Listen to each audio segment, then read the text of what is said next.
దానియేలు ఇంత ప్రార్థన పరుడు కనుకనే, దానియేలు ప్రార్థన జీవితాన్ని కలిగి ఉన్నాడు కనుకనే దానియేలుని తీసుకెళ్లి సింహాల పొరలో వేసినప్పటికీ కూడా ఒక్క సింహం కూడా నోరు తెరవలేకపోయిందట.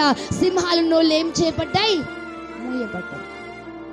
ఈరోజు నిన్ను పొంచి ఉన్న గర్జించి సింహవల్లి తిరుగుచున్న సాతాను యొక్క నోరు నీ విషయంలో మూయపడాలి అంటే, నీ విషయంలో రంకెలు వేస్తున్న సాతాను యొక్క నోరు మూయపడాలి అంటే, నీ మీద నిందలు మోపుతున్న సాతాను యొక్క నోరు మూయపడాలి అంటే, నీ మీద గొడవ పెడుతున్న సాతాను యొక్క నోరు మూయపడాలి అంటే, నీ మీద భయంకరంగా లేస్తున్న సాతాను యొక్క నోరు మూయపడాలి అంటే నువ్వు ప్రార్థన తెరవాలి. నీ హృదయం అనే ప్రార్థన తలుపులు తెరవకుండా